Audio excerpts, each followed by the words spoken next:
Pada saat korban dibawa dalam kondisi menangis yang tidak berhenti, sehingga dibekap hingga meninggal dunia. Adapun motifnya yaitu dari komunikasi yang ada motif dendam pribadi dengan istrinya.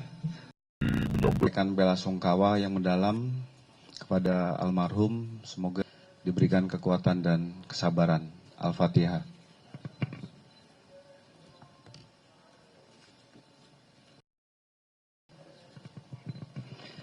Assalamualaikum warahmatullahi wabarakatuh. Selamat malam, salam sejahtera bagi kita semua. Shalom, Om Swastiastu, Namo Buddhaya, salam kebajikan, rahayu, salam presisi.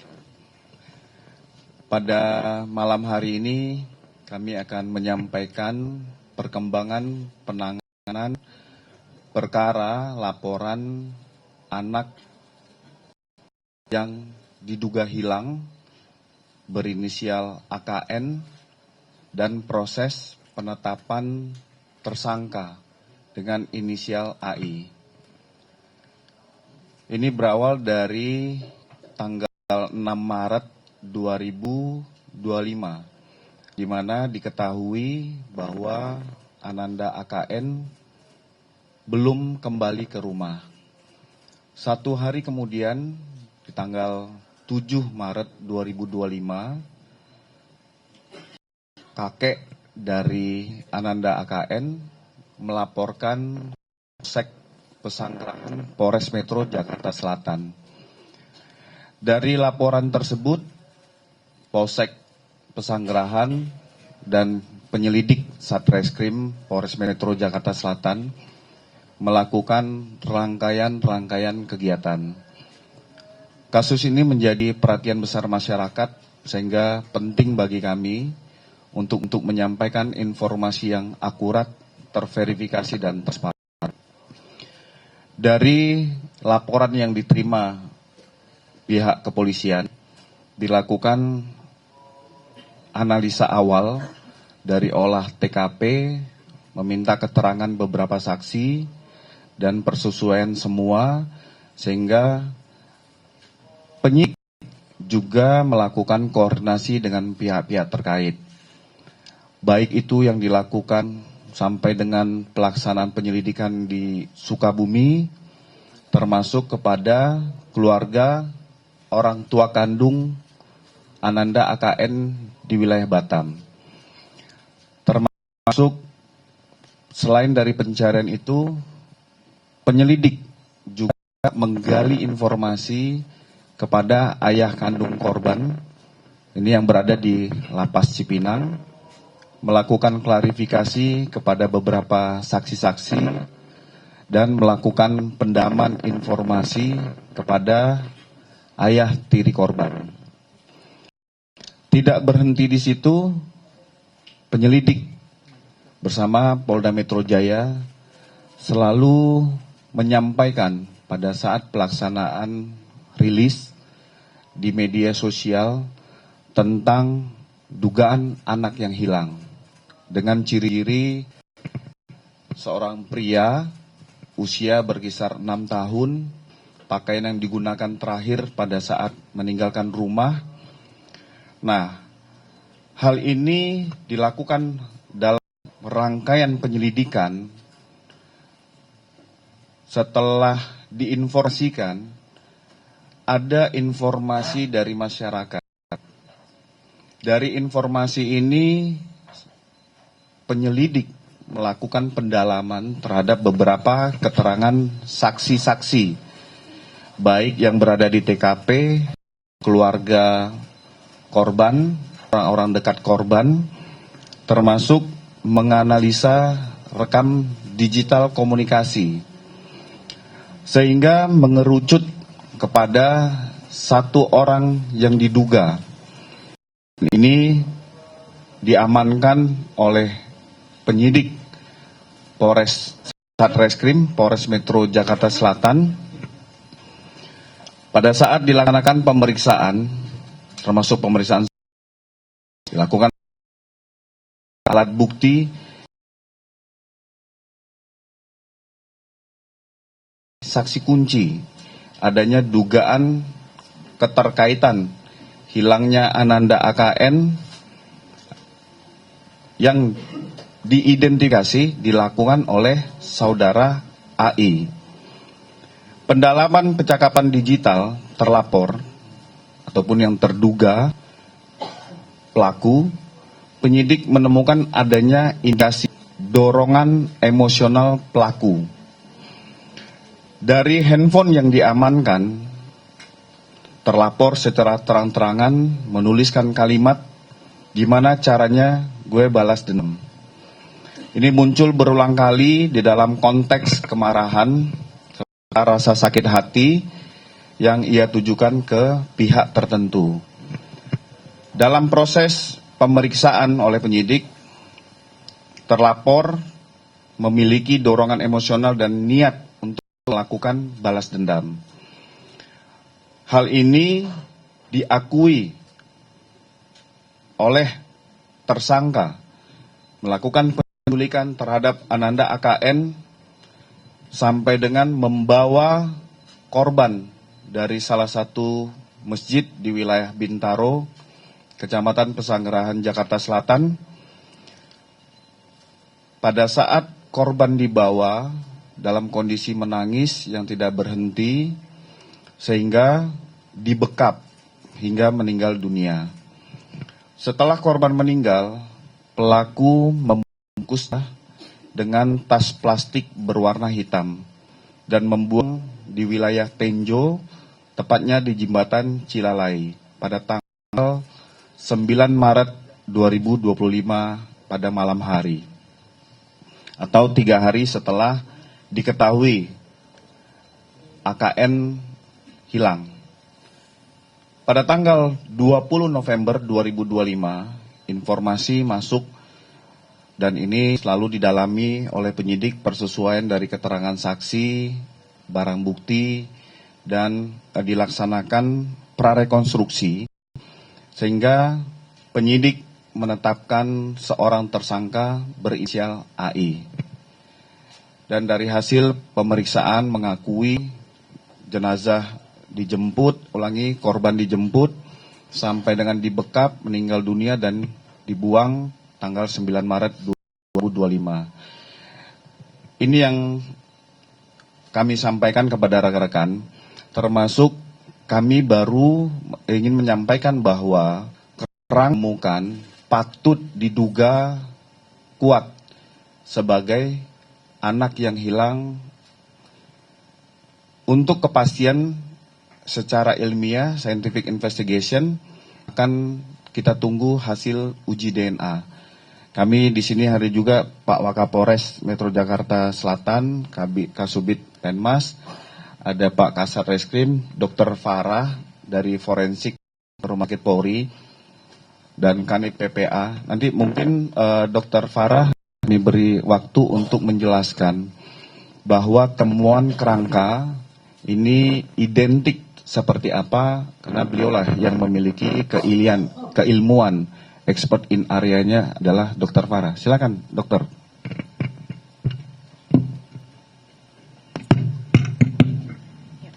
Bismillahirrahmanirrahim. Assalamualaikum warahmatullahi wabarakatuh. Selamat malam. Terima kasih Pak Kabid. Mohon izin menyampaikan kami dari Rumah Sakit Polri Kramat Jati pada hari Senin tanggal 24 November 2025 sekitar pukul 12 dini hari ya, jam 00.15 itu kami menerima adanya kiriman dari penyidik Polres Metro Jakarta Selatan. Kemudian sesuai dengan SOP yang berlaku di rumah sakit kami dan arahan dari pimpinan kami bahwa pemeriksaan jenazah dilakukan setelah diterima surat permintaan dari penyidik. Kami lakukan pemeriksaan di sekitar pukul jam 8 pagi tadi. Kemudian dari hasil pemeriksaan kami menerima 2 buah kantong jenazah. Jadi salah satu kantong itu berisikan ada 2 helai pakaian ya, 1 helai kemeja lengan panjang warna putih dan pendek. Kemudian salah satu kantong lagi itu berisikan beberapa potongan kerangka atau tulang belulang. Dari hasil analisa terhadap tulang belulang tersebut, kami dapatkan potongan tulang kerangka manusia, kemudian juga bercampur dengan beberapa pasir dan juga dengan tulang yang diduga bukan berasal dari manusia sendiri. Kemudian dari hasil analisa dari tulang yang berasal dari manusia, itu kami bisa memperkirakan beberapa identifikasi. Salah satunya adalah perkiraan ras, itu adalah mongoloid.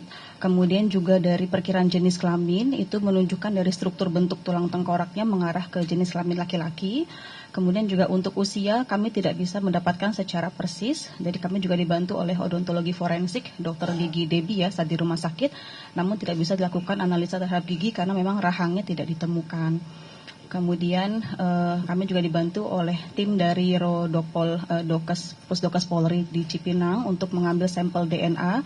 Jadi salah satu tulang panjang yang kami temukan di antara tulang belulangnya, itu kami ambil sampelnya untuk dilakukan pemeriksaan DNA. Sampel tersebut saat ini sudah kami serahkan kepada pihak penyidik Polres Metro Jakarta Selatan yang nantinya akan dilanjutkan untuk pemeriksaan DNA lebih lanjut lagi. Mungkin dari saya itu Pak Kabid, terima kasih. Terima kasih Bu Dr. Farah sudah menyampaikan secara keilmuannya tentang forensik terhadap tulang yang ditemukan oleh penyelidik. Kepada rekan-rekan sekalian, kami beri waktu untuk mengajukan pertanyaan. Silakan yang depan.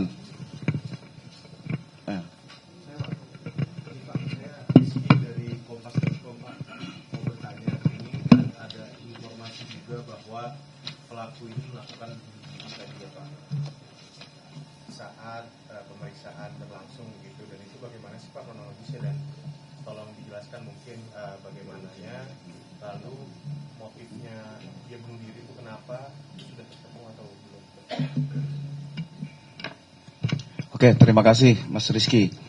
Jadi pada saat sudah dilakukan pemeriksaan dan dilakukan gelar perkara terkait tentang terduga patut diyakini dari beberapa alat bukti yang bersangkutan melakukan tindakan pembunuhan anak N. Pada saat tempo waktu proses pemeriksaan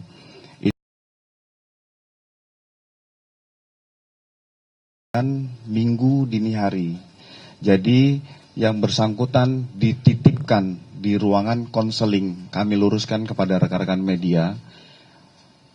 Tersangka mengakhiri hidupnya dengan cara gantung diri di ruangan konseling. Kenapa di ruangan konseling? Karena status yang bersangkutan sudah tersangka. Besok pagi akan dilakukan pemeriksaan medis. Apakah tersangka ini memiliki penyakit bawaan ataupun penyakit menular, sehingga belum bisa dijadikan satu dengan tahanan lainnya. Nanti secara detail menjawab pertanyaan Mas Rizky, silakan Dr. Farah juga yang melakukan uji visum et repertum terhadap tersangka yang mengakhiri hidupnya. Silakan dokter.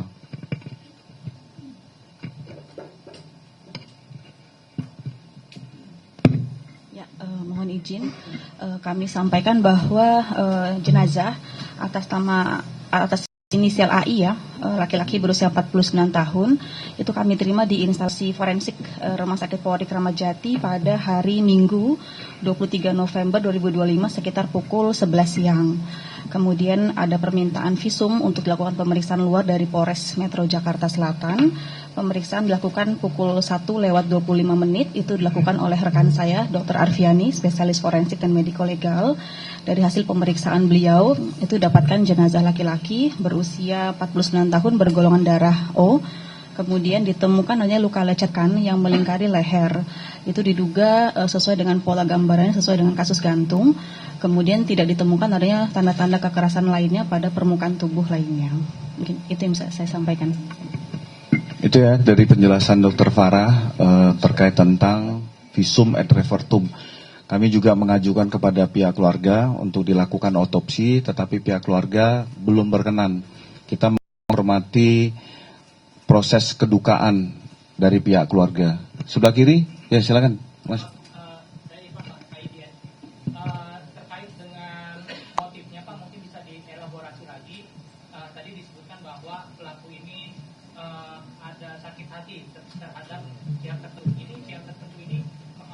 apa, dan mungkin bisa dijelaskan lagi terkait dengan latar belakang dari pelaku ini, kenapa maksudnya latar belakang pelaku dengan pihak tertentu itu, gitu Pak. Kemudian yang kedua Pak, mungkin bisa dijelaskan Pak kronologi bagaimana si korban ini akhirnya bisa ditemukan.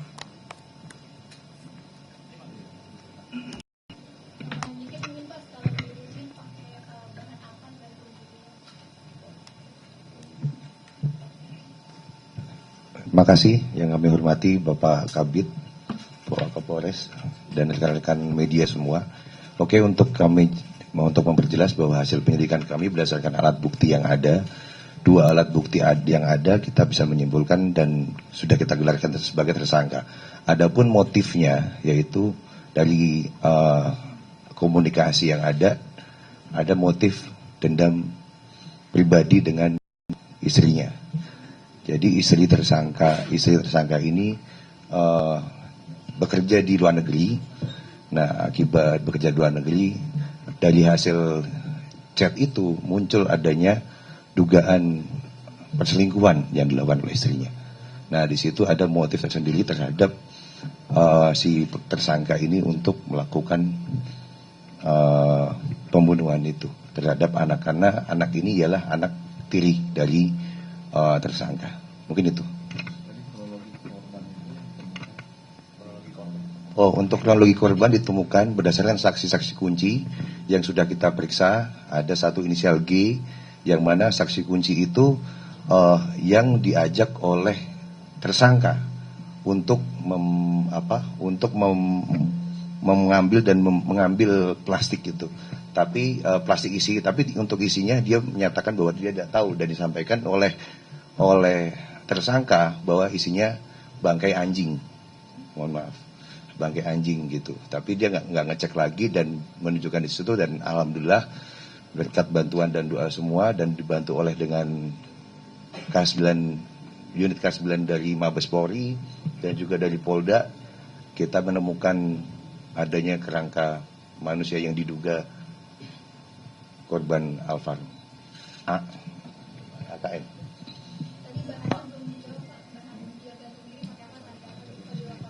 Pada saat di ruang konsen, bahan yang digunakan untuk ambil ialah menggunakan celana. Jadi dia menggunakan celananya dia. Celananya dia. Izin aku Adi dari Liputan 6.com, ada beberapa pertanyaan. Yang pertama, apakah pihak kepolisian akan menyelidiki keterlibatan pihak-pihak lain yang turut membantu atau turut serta untuk menyembunyikan jenazah dari Alvaro ini? Terus yang kedua, apakah benar tersangka ini sempat datang ke Polres untuk berpura-pura mencari keberadaan Alvaro gitu, untuk ikut hadir di Polres untuk mencari Alvaro gitu. Terima kasih. Oke, terima kasih Mas Hadi. Yang pertama kami sampaikan, proses penanganan perkara itu tetap dilakukan oleh Satreskrim Polres Metro Jakarta Selatan. Tetapi Polda Metro Jaya terus akan melakukan asistensi pengawasan terhadap perkara ini. Nah, penyelidikan terhadap pihak-pihak lain terus kami akan lakukan, termasuk informasi apapun, apakah ada pihak-pihak lain yang turut serta di dalam melakukan aksi penculikan sampai dengan mengakibatkan hilangnya nyawa Ananda AKN. Ini terus kami lakukan. Nah, yang terkait tentang tadi yang kedua. Oke, itu yang jelas dari Pak Kasat Reskrim. Ya Mas Adi, untuk tersangka ini sempat memang datang ke Polsek. Jadi memang dari hasil jejak digital yang kita cek dari handphonenya pun juga, dia juga berusaha untuk mengelabui bahwa dia berusaha untuk mencari anak ini juga.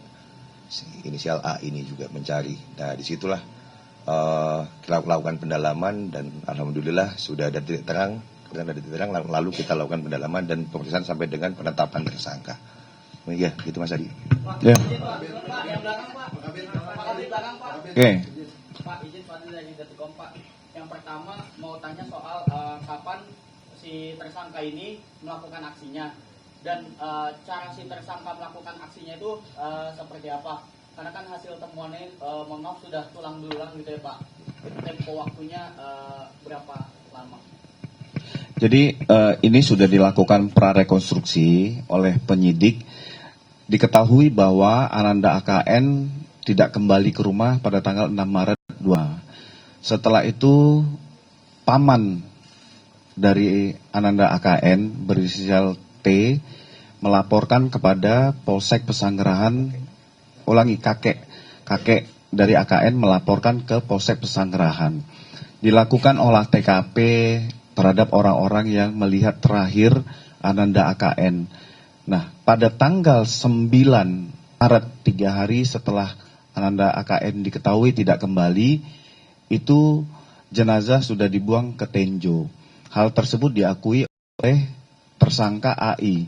Sehingga pada saat dilakukan prarekonstruksi, korban dibuang dengan menggunakan kantong plastik itu ditemukan. Gitu. Ya. Ditemukan 3 hari setelah 3 hari kan, nah itu ada informasi katanya jenazah ini sempat ditaruh di bagasi depan rumah si tersangka ini, baru 3 hari kemudian dibuang ke Tenjo itu. Oke Mas, baik. Untuk hasil dari pemeriksaan kami berdasarkan keterangan dari tersangka bahwa jenazah itu kejadian pada saat pembunuhan tanggal 6 Maret 2025 di rumah di daerah Tangerang. Nah setelah itu tidak langsung dibuang ke Tenjo, 3 hari ditaruh di garasi. Jadi ketutupan ada posisi mobil warna silver, ini itu di belakang garasi selama 3 hari di situ. Dan itu diakui oleh tersangka. Lalu pada tanggal 9 Maret 2025 jenazah itu dibuang menggunakan mobil ke daerah Tenjo. Gitu. Pelaku sendiri tangkap kapan Pak? Pelaku sendiri tangkap kapan dan gimana akhirnya dia mengakui kalau itu dia melakukan perbuatan itu? Dan di mana lokasinya? Pelaku kita amankan hari Jumat malam. Hari Jumat, sorry. Tanggal itu di kediamannya. Ya. Oke. Memilih lokasi Tenjo itu adalah bagian dari rencananya ketiga pelaku AI ini. Terus yang kedua, dengan meninggalnya dari tanggal dilaporkan menghilang dari tanggal 9 Maret 2025. Kan dilaporin polisi tanggal 9 ya? 7 Maret 2025 sampai ditemukan tanggal 23 November 2025. Kendalanya apa sih Pak? Kenapa tidak mengerucut dari awal ke AI? Terima kasih Mbak. Jadi sudah beberapa upaya sudah kita lakukan dari bulan Maret sampai dengan sekarang. Kita gabungan juga dengan dibantu dari Polda Metro Jaya sama dari Polsek Pesanggerahan juga Mbak. Kita sudah melakukan beberapa pemeriksaan, baik itu kita ke Batam juga terkait dengan keluarga korban. Kita juga melakukan pemeriksaan ke Bogor Mbak. Kita sudah dalamin juga, dan juga kita lakukan pemeriksaan ke daerah Cianjur untuk mencari keterangan di mana kepada saksi-saksi yang lain kita dalamin. Nah kebetulan ada terang kemarin, alhamdulillah ada petunjuk yang bisa kita dalami, yaitu adalah satu keterangan ya saksi yang mendengar bahwa si tersangka A ini melakukan perbuatan pembunuhan itu. Ya, jadi itu yang kita dalami. Dari CNN mau bertanya, ini kan dari diculiknya itu tanggal 3 dan tanggal 6. Iya, tanggal 6 dia baru di prosesnya. Nah, artinya kan ada jeda selama proses penculikan itu. Apa yang menjadi motif dari si pelaku ini sampai akhirnya membunuh si anak tirinya itu? Apakah ada pemicunya atau seperti apa? Jadi saya ulangi kembali Mas ya. Dengar saya. Itu sudah akumulasi dorongan emosional sehingga memiliki niat. Tadi saya sambungkan kembali dengan pertanyaan Mas Rizky, bagaimana caranya? Pada saat anak AKN ini dibawa, diculik, itu meronta, menangis, sehingga dilakukan pembekapan. Ternyata dibekap, meninggal dunia. Itulah tadi disampaikan oleh Kasat Reskrim, disimpan sampai dengan 3 hari. Baru di tanggal 9, jenazah ditaruh ke Tenjo. Ya?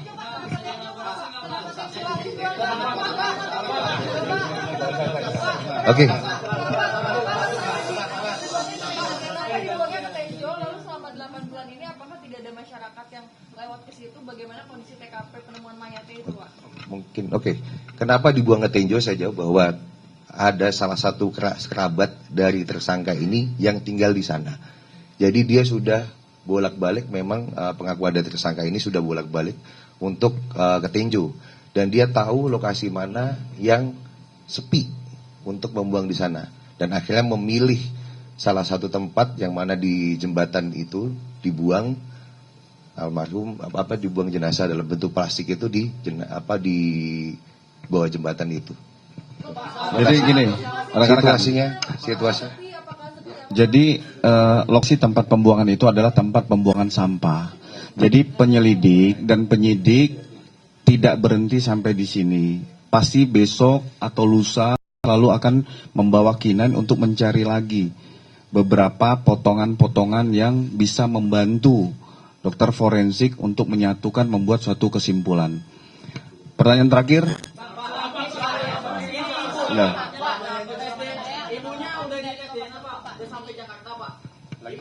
Lagi proses, sudah di rumah sakit, sekarang sudah diambil dan lagi diproses. Nanti kita akan sampaikan kepada rekan-rekan hasil uji DNA.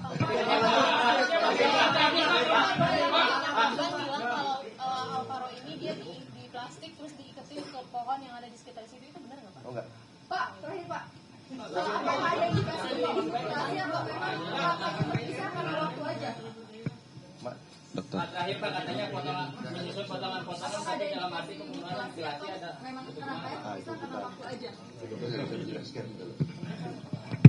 Terima kasih untuk pertanyaannya. Jadi dari kondisi tulangnya sih tidak ada ditemukan tanda-tanda tulangnya terpotong. Jadi artinya dia memang terlepas karena proses pembusukan. Jadi akhirnya terlepasnya tepat di persendiannya. Jadi tidak ada indikasi potongan atau mutilasi. Bang, soal tim sakit tadinya tim sakit tadinya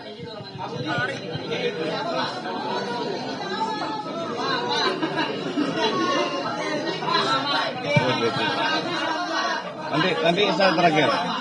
Bentar.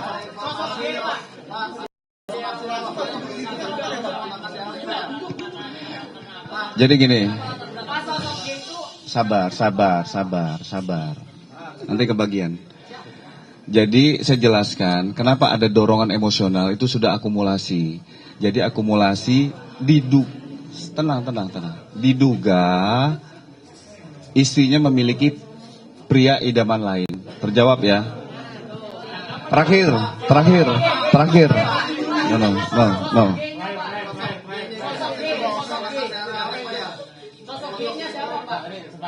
Itu kan saksi kunci, inisial yang harus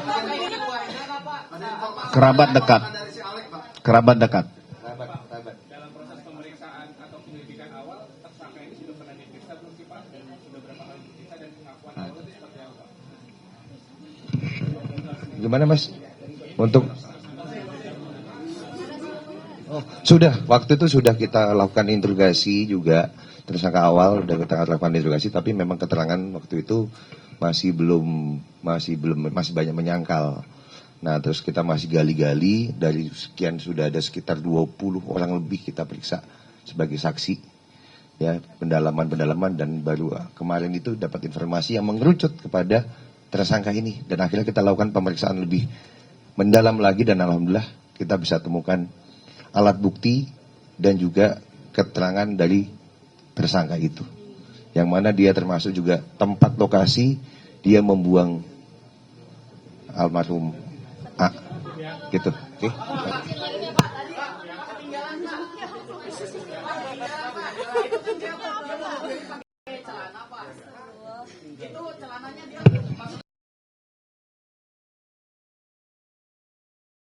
Jadi apa yang ada di pikiran Anda sudah bisa saya jawab. Tenang aja. Jadi pada pukul 6 pagi hari Minggu, tersangka ini izin untuk ke toilet. Jadi seolah dia sudah buang air di celana. Pertama dia menggunakan celana pendek yang diberi oleh penyidik, karena tidak boleh menggunakan celana panjang. Karena celana pendek itu kotor, dia minta untuk diganti dengan celana panjang. Pada saat di ruang konseling, lebih kurang berkisar dari pukul 6.30 sampai dengan 8 atau jam 9 pagi, ditemukan oleh rekannya tadi, yaitu inisial G, melalui saksi kunci dilihat dari pintu, itu ada bilah kaca di tengah, melihat tersangka sudah dalam posisi menghilangkan nyawa dengan cara gantung diri. Itu rekan-rekan ya, saya jawab semua. Sekali lagi terima kasih rekan atas kehadirannya. Wabillahi taufik wal hidayah.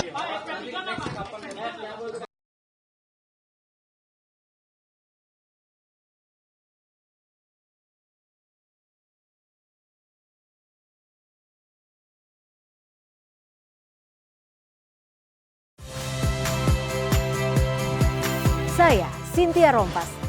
Saksikan program-program Kompas TV melalui siaran digital, pay TV, dan media streaming lainnya. Kompas TV, independen, terpercaya.